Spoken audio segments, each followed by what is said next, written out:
Amazon open ஏஐல $10 billion invest பண்ண போறதா பேச்சுவார்த்தை நடந்துட்டு இருக்கு. அதாவது இந்தியன் மதிப்புல 80,000 கோடி. அப்படி மட்டும் நடந்துருச்சுன்னா ஓப்பன் ஏஐயோட மதிப்பு $500 பில்லியன் வரைக்கும் போகிறதுக்கான சான்சஸ் இருக்குன்னு சொல்லப்படுது. ஓப்பன் ஏஐயும் அமேசானும் சேர்ந்து ஏஐ டெக் மூலமா வேலை பண்ண போறாங்க. ஓப்பன் ஏஐயோட சாட் ஜிபிடி அண்ட் ஜிபிடியோட ஏஐ டூல்ஸ் இதெல்லாம் ரன் பண்றதுக்கு தேவையான பவர்ஃபுல் கம்ப்யூட்டர்ஸ் அண்ட் சர்வர்ஸை ஏடபிள்யூஎஸ் அதாவது அமேசான் கிளவுட்ஸ் மூலமா கிடைக்க போகுதுன்னு சொல்றாங்க. இது ஓப்பன் ஏஐக்கு வேகமான growth-ஐயும் புது ஏஐ ரிசர்ச் ஆப்பர்ச்சுனிட்டிஸையும் உருவாக்கும். ஏன் இது இவ்வளவு பெரிய இம்பார்ட்டன்ட்? ஏஐல $10 பில்லியன் ரொம்ப பெரிய deal.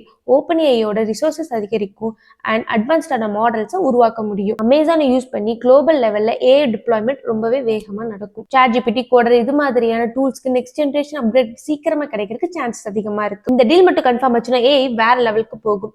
AI work force, start up, cloud services எல்லாம் growth உருவாகும். பட் இந்த டீல் இன்னும் ஃபைனலைஸ் ஆகல, பேச்சுவார்த்தை மட்டும்தான் நடந்துகிட்டு இருக்கு. இப்படியே ஏஐ வேகமா growth ஆயிட்டு இருந்தா நம்மளுக்கு வேலை கிடைக்காம போற சான்சஸ் அதிகமா இருக்கும்னு நான் நினைக்கிறேன்.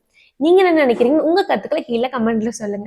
என் வீடியோ உங்களுக்கு பிடிச்சிருந்தா வீடியோக்கு லைக் பண்ணி சப்ஸ்கிரைப் பண்ணி எனக்கு சப்போர்ட் பண்ணுங்க. தேங்க்யூ.